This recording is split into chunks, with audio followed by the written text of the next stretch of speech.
Hello বাবা, তুমি কোথায়? কখন থেকে ফোন দিচ্ছি, কল ধরছ না কেন? হ্যাঁ, হ্যালো, কে? কেন বাবা, তুমি আমাকে চিনতে পারছো না? দেখো বাবার কাণ্ড দেখো, নিজের মেয়েকেই চিনতে পারছে না। বাবা, মেয়েকে বিয়ে দিয়ে কি উদ্ধার হয়ে গেছো? কতদিন যাবৎ কল দিচ্ছি, ফোনটা তো ধরো না। আজ ফোন ধরে বলছো কে? কে মেঘলা?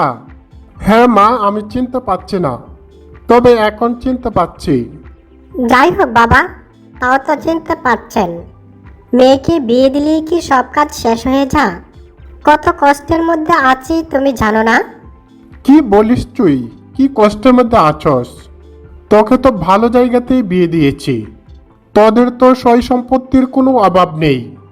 আচ্ছা বাবা, মেয়েরা কি সয় সম্পত্তি পেলেই কি সুখী হয়? তুমি জানো আমি কত কষ্টের মধ্যে আছি? এক প্রবাসী ছেলের কাছে বিয়ে দিয়েছো, বিয়ের 1 মাস পরেই চলে গেল, তাও আবার বয়স্ক ছেলে। 1 মাসে আমাকে কোনোদিনও পুরোপুরি ঠান্ডা করতে পারেনি। এখন আর ভালো লাগছে না বাবা। কিরে মেঘলা, তুই কি বলিস এগুলা? তুই কার সাথে কথা বলছিস তুই জানিস? আমি তোর বাবা। তুমি বাবা হও বা যাই হও, আমি এখন লজ্জা শরম সব ভুলে গিয়েছি। এই যে কথাই আছে না, পেটে কিধা মুখে লাজ রেখে লাভ নেই বাবা। আমার যে প্রচণ্ড ক্ষুধা। কেন মেঘলা, তুই কি সকাল থেকে কোনো কিছু খাসনি? রান্না করিসনি? কেন রান্না করিসনি? আর কেনই বা খাসনি? দেখো বাবার কাণ্ড দেখো। আরে হাবলা, আমি কি এই ক্ষুধার কথা বলছি? আমি তো জানতাম যে তুমি অনেক স্মার্ট। তুমি যেভাবে পুটিয়ে পাটিয়ে আমার মাকে বিয়ে করেছিলে, কোনো ছেলে কি পারত? আমার মতো যুবতী মেয়ে নিয়েও আমার মা ঠিক রাখতে পারেনি। আমার জন্মদাতা পিতাকে রেখে আমার মা তোমার হাত ধরে চলে গেছে। তাহলে তুমি একটু চিন্তা করো যে তুমি কত চালাক। আর আমিও বাধ্য হয়ে মায়ের সাথে চলে যাই। সেই সূত্র তো তুমি আমার বাবা, কিন্তু আমি তো তোমাকে নিজের বাবার মতোই দেখি। কিরে মেঘলা, তুই হঠাৎ করে আজকে এরকম কথা বলছিস কেন? হ্যাঁ বাবা, আজ সব বলবো। আচ্ছা বাবা, তোমার আশেপাশে কি কেউ আছে? তুমি একটু আড়ালে গিয়ে কথা বলো। আর যদি কেউ শুনে ফেলে তাহলে মনে করবে যে বাবা মেয়ের কি কাণ্ড। বাবা মেয়ে কি এসব আলাপ চলে? তাই তুমি একটু নীরবে ছাও। না রে মেঘলা, আমি একটু অফিসের বাহিরেই চলে এসেছি। কারণ এসব কথা কি আর সবার সামনেই কি বলা যা? তুই কি বলবি বল। আমার কোনো কিছু বলার নেই, শুধু আমার পাওয়ার আছে। আমি সুখ চাই, যে কোনো ছেলে দিয়ে আমি আমার চাহিদা মেটাতে চাই। ছেলে হলেই চলবে। কিরে মেঘলা, এসব কথা বলছিস তুই আমার কাছে? বাবার কাছে বলতে তোর লজ্জাও করছে না? কেন লজ্জা করবে বাবা? লজ্জা পেলে যে আমি ঠকে যাব। মেঘলা, তুই এসব কথা আমাকে বলিস না। শোন মেঘলা, তোর আমি একটা বুদ্ধি দেই। আমাকে এসব কথা না বলে তোর পুরাতন বন্ধুদেরকে ম্যানেজ কর। তাদেরকে দিয়ে তুই কাজ করে নে। তাহলে তো আর কেউ জানবেও না। কেননা তোর স্বামী তো বিদেশে আছে। আর না হলে তোর শ্বশুর আছে, তাকে ম্যানেজ করে নে। বাবা, তোমার বলার আগে আমি এই কাজ শেষ করেছি। শ্বশুর মশাই মনে জোর আছে ঠিকই, তার জিনিসের মধ্যে পাওয়ার নেই। সে তো অনেক বয়স হয়ে গেছে, সে আর কোলাতে পারে না। তার চেয়ে বরং বাবা তুমি চলে আসো। কেননা বন্ধুদেরকে দিয়ে যদি এসব কাজ করাই আর এগুলা যদি প্রকাশ পা, তাহলে তো আমি আর সংসারে টিকতে পারবো না। তার চেয়ে বরং তুমি চলে আসো। তোমার সাথে যদি আমার চাহিদা মিটাই, তাহলে এটা অন্য কেউ জানবে না। আর তুমিও তো সহজে কাউকে বলবে না। তোমার মেয়ে সংসার তুমি কি আর ভাঙতে চাইবে? না মেঘলা, তুই তো ঠিকই বলেছিস, কিন্তু মা, এটা কি সম্ভব? তুই আমার নিজের মেয়ে না হলেও তো তুই আমার মেয়ে। তোর সাথে কি আমি এটা করতে পারি? তাছাড়া কেউ যদি বুঝে ফেলে তাহলে তো অনেক বড় কেলেঙ্কারি হয়ে যাবে। না বাবা, কি যে বলো, বাবা মেয়ের সম্পর্ক, অন্যরা আর কি মনে করবে? আমরা দুজন দুজি এক রুমেও থাকি, কেউ সন্দেহ করবে না। সবাই জানে তুমি আমার বাবা, তাই তুমি চলে আসো।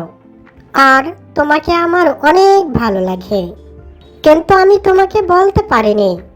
তুমি যেহেতু ভুল করেছো, ভুল করে প্রবাসী স্বামীর কাছে বিয়ে দিয়েছো। মেয়েদের কি টাকা পয়সাই সুখ? মেয়েদের সবচেয়ে বড় সুখ হচ্ছে স্বামীর সুখ। তুমি আমার স্বামীর সুখের কথা চিন্তা করোনি, তুমি শুধু আমার পেটের চাহিদার কথা চিন্তা করেছ। আমার মনেরও যে একটা চাহিদা আছে, আমার মাঠেরও যে খেলোয়াড় দরকার প্রতিনিয়ত। সারা রাত মাঠটার যে কি অবস্থা, খেলোয়াড়ের জন্য খা খা করে। ভাত খেলে কি আর মাঠের চাহিদা মিটে? বাবা তুমি জানো না, যখন রাত্রে আমি থাকি আর এটা আমার খুব সমস্যা হয়, আর বাবা তখন মনে হয় হাতের কাছে যা পাই তাই দিয়ে কাজ করি। তো বাবা তুমি নিশ্চয়ই বুঝতে পারছো যে আমার কি সমস্যা। তাই বাবা তুমি আর কোনো চিন্তা না করে তুমি সুধা আমাদের বাড়িতে চলে আসো। তোদের বাড়িতে তো আমি যাব, যে তুই যে প্রস্তাব রাখছিস সেটা আমি কিভাবে বাস্তবায়ন করব?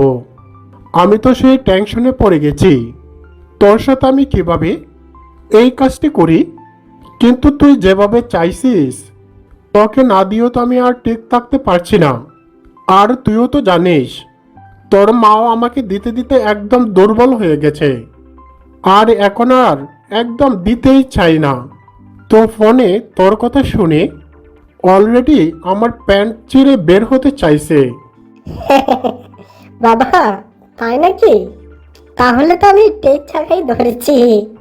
তোমার কিন্তু আমার প্রতি আকর্ষণ আছে, না হলে কিন্তু এমন হতো না। আকর্ষণ না থাকলে কথা শুনে কি কারোর টাওয়ার খারাপ হয়? সত্যি তোমাকে পেলে আমি আমার মনের যত জ্বালা আছে সব মেটাবো। হ্যালো হ্যালো হ্যালো মেঘলা, কথা আটকাতে আসছে কেন?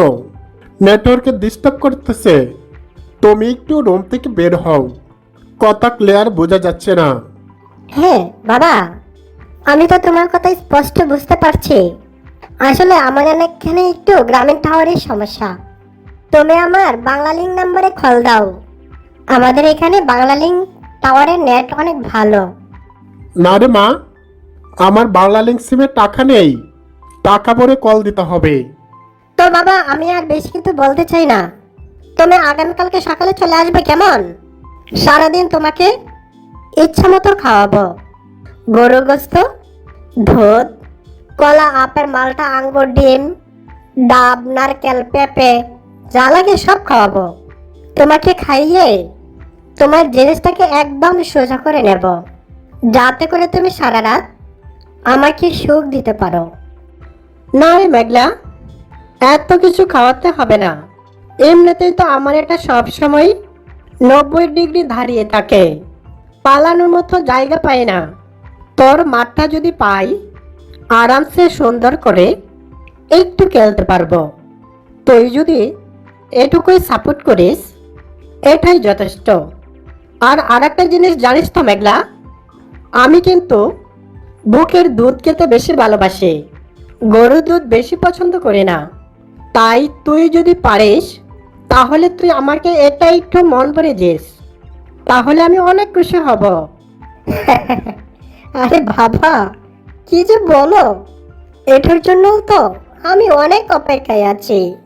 তুমি জানো না বাবা, পুরুষ যখন দুধ খা, তাহলে তো একটি নারী সবচেয়ে সুখ পা। তুমি জানো বাবা, তুমি এমন একটা জামাইয়ের কাছে আমাকে বিয়ে দিয়েছো, সে আজ পর্যন্ত কোনোদিন আমার দুধে মুখ দেয়নি। আমি তাকে অনেক চেপে ধরি, কিন্তু সে কোনোদিনও খায় না। এতে করে আমি অনেক কষ্ট পাই। আচ্ছা মেঘলা, কালকে দেখা যাবে। তাহলে এখন ফোনটা রাখি। অফিসের বস বেশি দেরি হলে আমাকে বকা দেবে। ঠিক আছে বাবা, কলটা রেখে দেই।